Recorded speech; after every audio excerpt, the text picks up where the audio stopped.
Letales caídas desde alturas imposibles. Impactos de rayos cargados de poder devastador. Y lesiones cerebrales mortales que debían significar una muerte segura. ¿Cómo es que hay quienes, contra todo pronóstico, sobreviven lo imposible? ¿Es acaso suerte? ¿Se trata de instintos o reacciones involuntarias? ¿O podría hablarse de intervención divina? Es lo que intentaremos averiguar.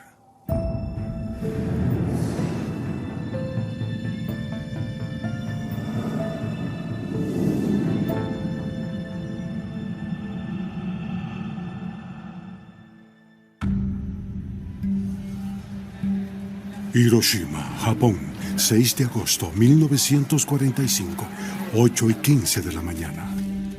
El ingeniero de 29 años, Tsutomu Yamaguchi, camina al trabajo cuando un cegador destello, más brillante que el sol, se adueña del cielo.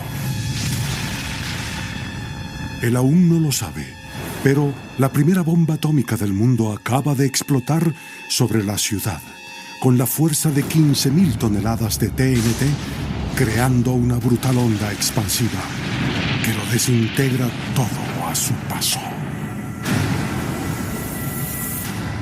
Instintivamente, Tsutomu Yamaguchi corrió hacia una zanja, mientras aquella bola de fuego atómica pulverizaba casi todo lo que estaba a la vista. Como si una mano gigantesca bajara del espacio a aplastarlo todo, a destruir toda estructura en pie. La bomba que explotó sobre Hiroshima fue la fuerza más destructiva jamás liberada en la historia. 80.000 personas murieron al instante, cuando temperaturas cercanas a la de la superficie del Sol vaporizaron sus cuerpos y cubrieron la ciudad de radiación. Pero increíblemente, a pesar de encontrarse a unos 3 kilómetros del lugar de impacto, Yamaguchi de algún modo sobrevivió. Despertó y no sabía cuánto tiempo había pasado, pero lo que vio fue un enorme pilar de fuego sobre la ciudad de Hiroshima. Todo se había quemado. Había ceniza cayendo del cielo. Y de repente se dio cuenta de que sus tímpanos reventaron y estaba calcinado por el inmenso calor que despidió la explosión. Recibió 1000 veces la dosis de radiación que experimentamos en un año en contacto con la superficie de la Tierra. Cualquiera a una distancia como esa de una bomba atómica tendría una probabilidad de entre 95 y 98% de morir debido a todas las dimensiones de lesión posibles.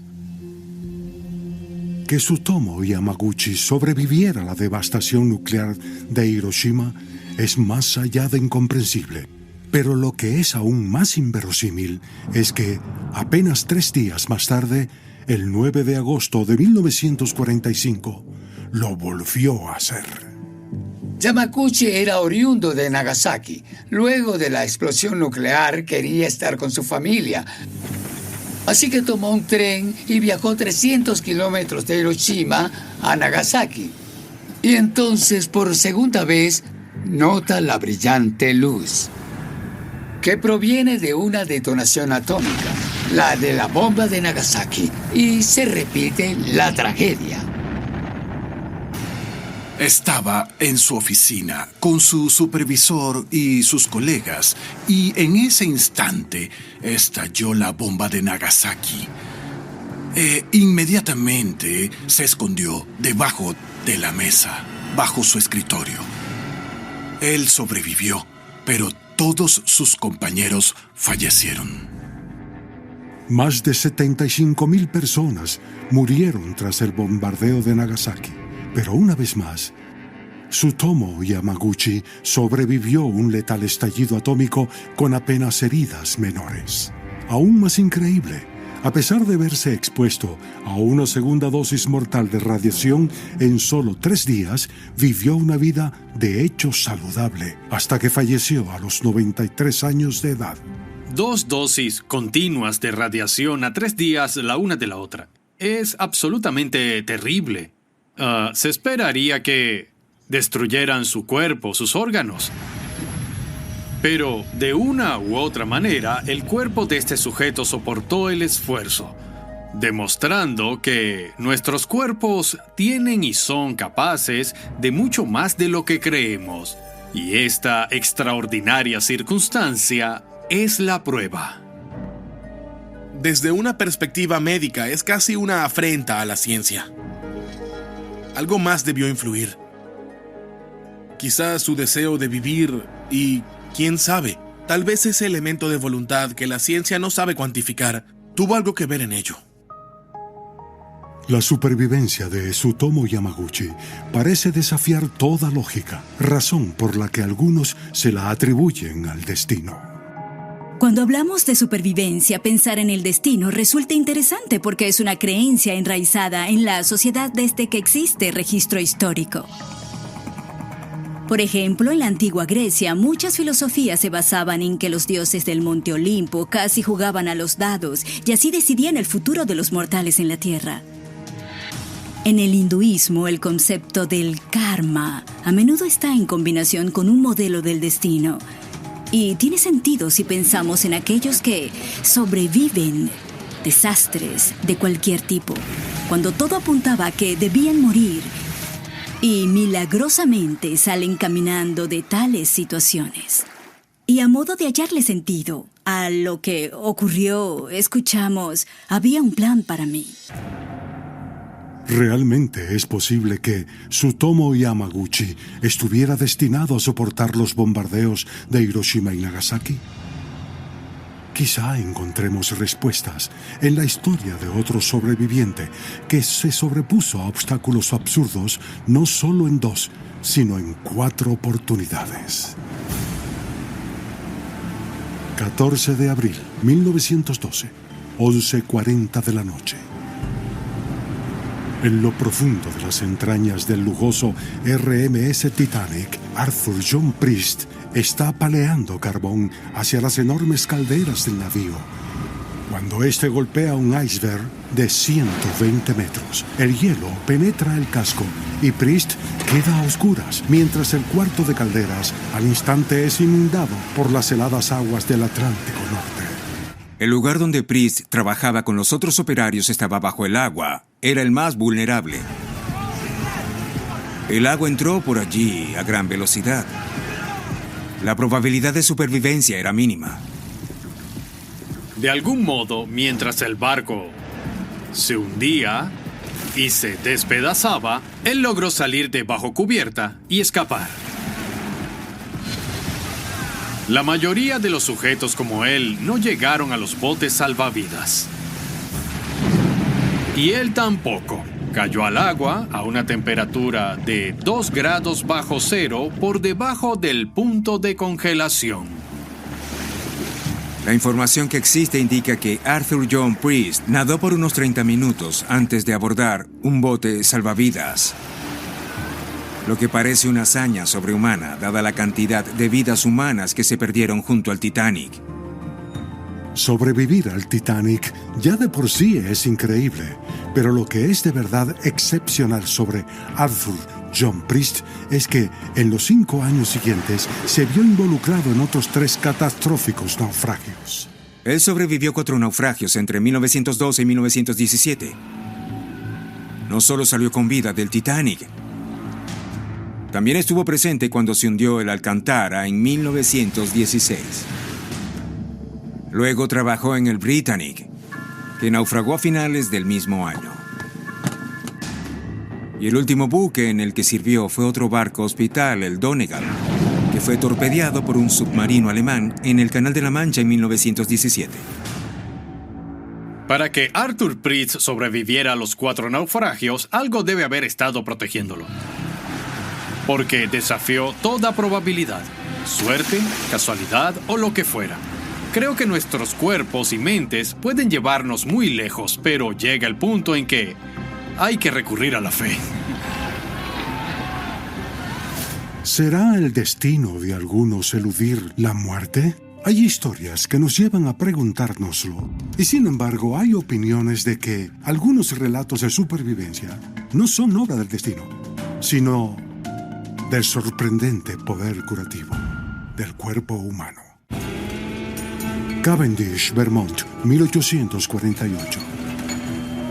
Un capataz de 25 años llamado Phineas Gage supervisa la construcción de una línea férrea de Rutland a Burlington. Repentinamente, una carga explosiva dispuesta para demoler la roca detona sin previo aviso. En el violento estallido, Phineas es alcanzado por una barra de hierro de 1 metro de largo. El proyectil de casi 6 kilos atraviesa a Gage por la cabeza, ingresando por debajo de su mandíbula y saliendo por el tope del cráneo. Un trozo importante de metal se llevó una porción de su cerebro y le destrozó parte del cráneo. Los obreros se acercan y deciden ponerlo en una carreta a caballo y llevarlo, no a un hospital, sino a un hotel, donde se encontraba el médico más próximo. Pero cuando el doctor empieza a examinarlo, queda asombrado al darse cuenta de que Phineas Gage seguía con vida. La extraña historia de Phineas Gage es una de resiliencia, porque no solo sobrevivió, sino que en los minutos y horas tras el impacto, él conversaba como si no hubiese pasado absolutamente nada.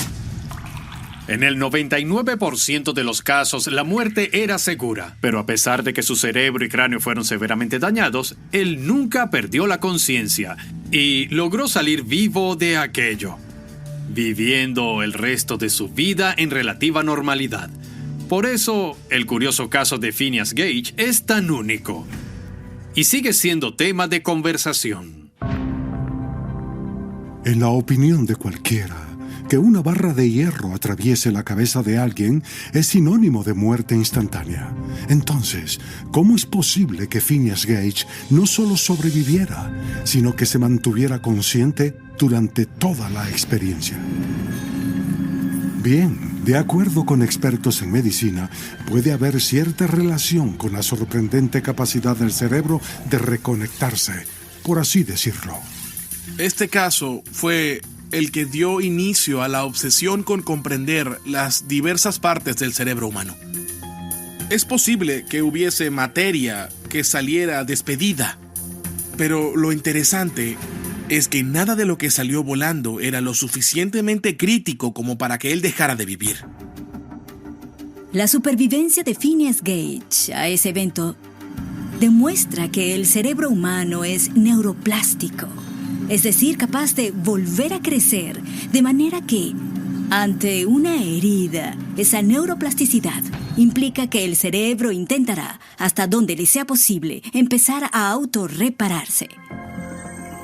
De verdad, ¿es posible que el cerebro de Phineas Gage lograra volver a reconectarse manteniéndolo con vida luego de que una barra de hierro pasara por en medio de su cabeza? Tal vez, pero algunos expertos creen que Gage no murió porque hubo otro factor en juego, la más pura suerte. Como prueba, señalan el caso de una mujer que también sufrió una lesión craneal casi mortal. Jackson, Mississippi, 1 de febrero 2010. Tras un día de arduo trabajo, la químico de investigación, Andrew Scott, se dirige hacia su auto para conducir a casa. Pero cuando se aproxima a su vehículo, 3 hombres emergen de la oscuridad para robarla. Mientras Andrea lucha por su vida, se escucha el estruendo de 2 disparos.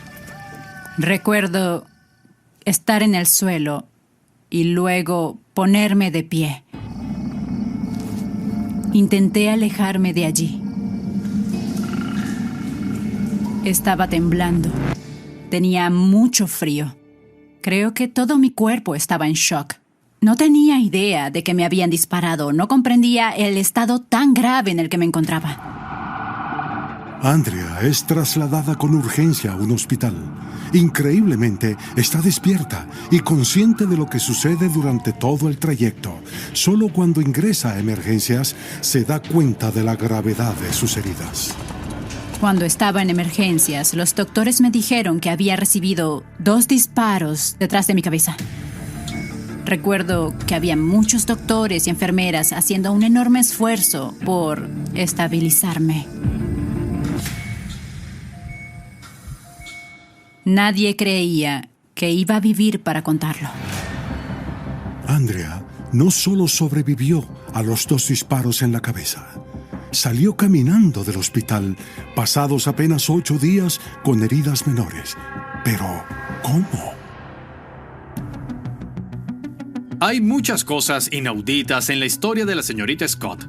Las balas, tras ser disparadas, además a quemarropa en su cabeza, ingresaron por el cuello hacia el cerebro, por donde pasan tantos vasos sanguíneos vitales, las arterias carótidas, las venas yugulares, la arteria que sube junto a la médula y lleva sangre al cerebro. Todas allí, a centímetros una de la otra. Pero, de alguna manera, ninguna fue impactada. Claro, ella atravesó una larga rehabilitación. Parte de su rostro quedó paralizado. Aún hoy en día sufre de jaquecas, pero, más allá de eso, ella sanó. Casi al 100%. Es extraordinario. Los doctores le dijeron a mi esposo que yo había sido un milagro, que ellos no sabían cómo era posible que yo siguiera estando con vida. La estadística dicta que yo debería haber muerto. La probabilidad de sobrevivir un disparo al cerebro es menor del 0,1%. Estamos hablando de una diferencia milimétrica. Y eso es lo que lo hace un caso absolutamente asombroso, porque demuestra que aún no lo sabemos todo sobre las lesiones cerebrales. Si nuestro cerebro es capaz de superar un daño tan catastrófico, es posible que nuestro cuerpo cuente con habilidades de supervivencia incluso más extraordinarias. Quizá podamos averiguarlo revisando el relato de un hombre al que le cayó un rayo. No 1 ni 2, sino 7 veces. Y sobrevivió. Parque Nacional Shenandoah, Virginia, julio 1969. El guardaparques Roy Sullivan conduce hacia el sur por la carretera Skyline, cuando de pronto un rayo lo impacta a través de la ventana abierta de su auto. Roy Sullivan fue alcanzado por un rayo mientras conducía por un camino de montaña sin mayores consecuencias. Tuvo suerte. Un relámpago puede causarle toda clase de lesiones a alguien. Los nervios pueden verse afectados, puede causar jaquecas que duran muchos meses e incluso años. Y por supuesto, ser golpeado por una centella puede ser fatal. El impacto chamuscó el cabello de Roy y dejó una marca de quemadura en su sombrero.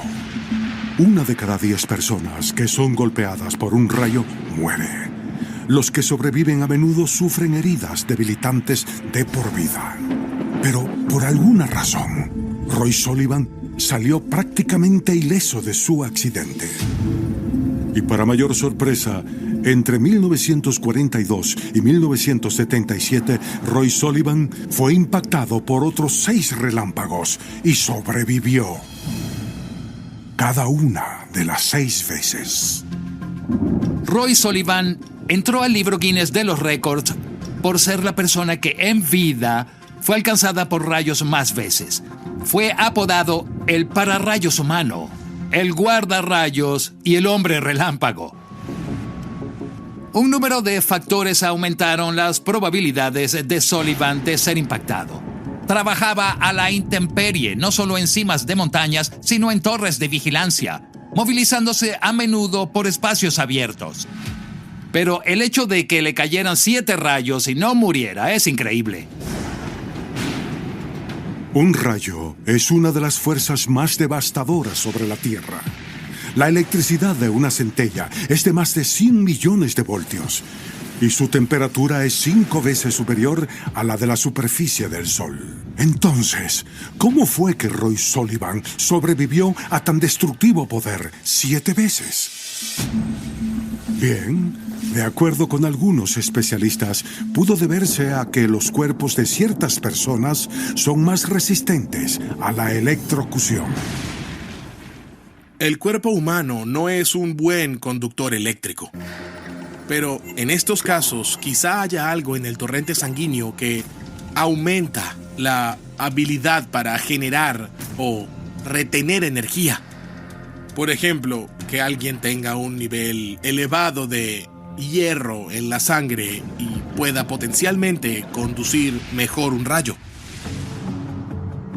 ¿Habrá tenido Roy Sullivan un rasgo físico o genético que le permitía tanto atraer como soportar oleadas eléctricas que hubiesen asesinado a cualquier otro humano? Tal vez encontremos pistas revisando el caso de otro hombre electrocutado múltiples veces que vivió para contarlo. Uloga, Oklahoma, 1978. Tras un día de competición, el jinete de toros Carl Mice se encamina a casa cuando sujeta la manilla de su auto y al instante recibe el impacto de un poderoso rayo. Tan pronto sucedió, supe que había ocurrido la luz cegadora, la descarga que recorrió mi brazo y mi cuerpo. Salí volando casi 2 metros y caí de espaldas. Pero me levanté, me quité el lodo de encima, subí a mi camioneta y me fui.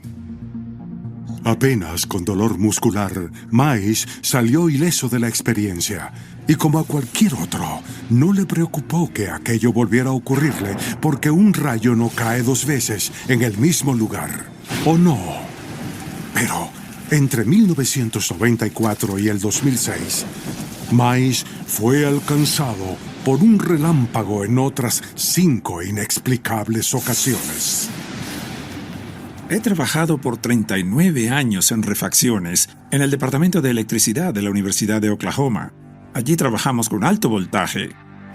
Y por eso a veces siento que debe haber algo que me haya vuelto tan magnético. Es absurdo que me haya sucedido tantas veces. Tras cada incidente, los médicos que examinaron a Carl quedaron atónitos al descubrir que sus heridas eran mínimas. Ninguno de sus órganos sufrió el tipo de daño significativo asociado con los impactos de rayos. No a muchas personas les cae un rayo. Así que, para los doctores fui su conejillo de indias. Hasta llamaron a un sujeto, un ingeniero eléctrico, para que midiera el voltaje de corriente directa en mi cuerpo. Normalmente, el voltaje de un cuerpo humano es de 6 voltios. En cada una de mis pruebas, yo tenía 1,7 voltios de corriente directa. Soy más conductivo que la persona promedio. Lo que me hace preguntarme, y sé que a muchos doctores también, si no sería eso lo que me mantuvo con vida. La noción de que algunos individuos nacen con un factor X que les permite burlar la muerte es fascinante. Pero, ¿qué hay de esas historias que ponen a prueba toda explicación científica? Por ejemplo, casos de personas que cayeron de alturas tan inconcebibles que su supervivencia parece desafiar las leyes de la física.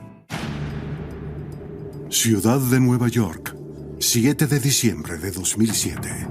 A 47 pisos sobre el suelo, los hermanos Alcides y Edgar Moreno se suben a una plataforma colgante para lavar ventanas.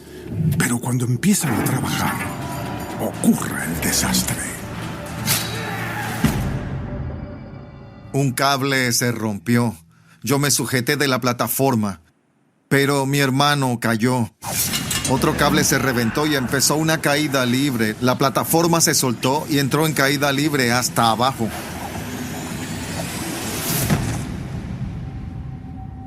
Edgar se desploma 144 metros hasta una cerca y fallece al instante. Pero cuando los equipos de emergencia entran en escena y se acercan a los destrozos del andamio, quedan boquiabiertos porque Alcides sigue vivo. El señor Moreno cayó junto con el andamio, aterrizando sobre botes de basura en un callejón. Nuestros paramédicos asumieron que solo debían retirar un cadáver, pero cuando llegaron allí, él abrió los ojos y respiró. Alcides fue trasladado al hospital a cirugía. Varias de sus vértebras se habían quebrado y las fracturas de su cráneo le causaron inflamación cerebral. Se le administraron 24 bolsas de sangre y se le indujo un coma para que soportara las siguientes 15 cirugías. Pero el 18 de enero, apenas 6 semanas luego del accidente, Alcides fue dado de alta. No estoy al 100% como solía estar, pero incluso los doctores, el equipo médico del hospital, cuando me veían, vaya, decían, es un milagro. Cualquier caída mayor al doble de nuestra estatura es considerada, en potencia, mortal. Por lo tanto, el que cayera de tal altura y luego viviera una vida productiva es sencillamente fascinante. Estadísticamente, caer de más de 12 metros suele ser fatal. Entonces, ¿qué hizo Alcides Moreno para sobrevivir una caída 12 veces mayor? No es el caer lo que mata, es el detenerse. De modo que, si hay un árbol, arbustos, escombros entre la persona y el suelo, todos son factores que contribuyen. El principal factor que contribuyó a la supervivencia de Alcides Moreno fue la plataforma sobre la que estaba. Él se asió de ella durante todo el trayecto. No cayó directamente los 47 pisos sin nada que amortiguara su caída. Es posible que la plataforma sobre la que estaba sirviera de colchón para que Alcides resistiera el descenso de 144 metros. Probemos a buscar la respuesta, examinando el relato de la mujer que sobrevivió la mayor caída de la historia. 26 de enero de 1972, a casi 10 kilómetros sobre Checoslovaquia, el vuelo 367 de Jet Airlines se dirige a Belgrado, Yugoslavia, cuando una bomba detona a bordo. Había 28 personas, entre tripulación y pasajeros. La aeronave se quiebra en 3 partes: nariz, sección centro y cola, y entra en caída libre a 33.000 pies de altitud, cayendo sobre un poblado llamado Srpska Kamenić. Los destrozos del avión se desploman al suelo a 240 kilómetros por hora. 27 de los 28 individuos mueren tras el impacto, pero contra todo pronóstico, una persona sobrevive la violenta colisión: la auxiliar de vuelo Vesna Vulović. Los rescatistas llegan. El avión no es más que piezas sueltas por la montaña, y ahí está ella, entre los escombros, viva, con todos los dedos en su lugar. Estaba incrustada en el fuselaje. Su cabeza sobresalía desde debajo de otra tripulante sobre ella. Tenía infinidad de huesos rotos, heridas terribles y mucho sangrado. Fue hospitalizada y no recuperó la conciencia sino 3 semanas más tarde, cuando sus padres fueron a visitarla. Pasado algún tiempo, quiso volver a trabajar, no tenía miedo de volar y no tenía ningún recuerdo del accidente o de sus resultados. Su memoria pasaba de atender pasajeros a ver a sus padres en el hospital. De acuerdo con el libro Guinness de los récords, Vesna Vulović cayó desde casi 10 kilómetros, convirtiendo su caída en la más alta que nadie haya sobrevivido en la historia. Lo que es aún más extraordinario es que no tenía puesto su cinturón cuando estalló el avión. Vesna Vulović no estaba en su asiento. Es una sorpresa, la verdad, que no hubiese muerto de inmediato por la explosión o salido disparada de la aeronave como tantos otros pasajeros y tripulantes. Algunos dicen que estaba en la cola del avión, que el ángulo de caída fue como el de un esquiador y que por eso no cayó directamente al suelo. Y tal vez sí, pero sigue siendo más que excepcional que se dieran todas las circunstancias para que hubiese una sobreviviente. El hecho de que alguien sobreviva a una caída desde esa altura desafía toda lógica. Pero debemos aceptar que la ciencia no tiene todas las respuestas cuando se trata de entender por qué hay gente que sobrevive lo imposible. Como los recuentos de personas que creen haber eludido la muerte con ayuda de un poder superior. Desierto de Atacama, Chile, 5 de agosto 2010. A 730 metros de profundidad, decenas de mineros se afanan en la sofocante oscuridad de la mina de cobre San José. De repente, la tierra sobre sus cabezas se mueve y una roca del tamaño de un edificio de 45 pisos se desprende. El gigantesco peñón desciende hacia lo profundo, haciendo que el túnel de la mina colapse y se bloquee la única ruta de escape a la superficie. Había 33 hombres en la mina al momento del accidente. En la superficie se sabía que había ocurrido algo terrible, pero no estaba claro qué significaba eso para los hombres bajo tierra. El mundo exterior no tenía idea de si estaban vivos o muertos. Había una ansiedad palpable. El planeta entero veía lo que ocurría por televisión. Fue un evento que captó la atención de todo el mundo. Equipos de búsqueda y rescate rápidamente empiezan a taladrar la roca para intentar liberar a los mineros, pero el avance es lento. Durante días, el mundo observa en suspenso mientras los rescatistas continúan taladrando desesperadamente. Una de las principales preocupaciones era su estado de salud individual. Uno de los sujetos tenía una úlcera importante, otro era diabético, así que se hizo un esfuerzo desmesurado por parte de las autoridades chilenas por encontrarlos. Era casi imposible conseguir a aquellos hombres, porque nadie puede ver a través de la tierra. Y los mapas eran obsoletos, lo que significaba, en palabras de uno de los perforadores, que taladraban a ciegas. Al fin, tras 17 angustiosos días, uno de los taladros de los rescatistas halla evidencia de que, inexplicablemente, los mineros seguían con vida. Los mineros encontraron pintura roja, de manera que, cuando el taladro llegó hasta ellos, pintaron la broca para dar fe de que seguían vivos. Con el taladro, enviaron una nota en la que se leía «Estamos bien, en el refugio los 33». Seguían con vida a salvo todos, además. Aquella noticia lo cambió todo. Los rescatistas enviaron pequeños paquetes con los suministros más necesitados a través del angosto agujero que llegaba hasta los mineros. También enviaron una pequeña cámara digital. El video pintaba un retrato preocupante de las condiciones en las que los hombres habían quedado atrapados 17 días antes. De una forma u otra, habían sobrevivido con las raciones de comida y agua, suficientes para una semana. Quedaron atrapados a más de 700 metros bajo la superficie con unas pocas latas de atún. Habían tenido que beber agua para usos industriales. Además, crearon un sistema de voto democrático, un hombre, un voto. Así que cuando la mayoría se decidía por algo, la opción estaba tomada.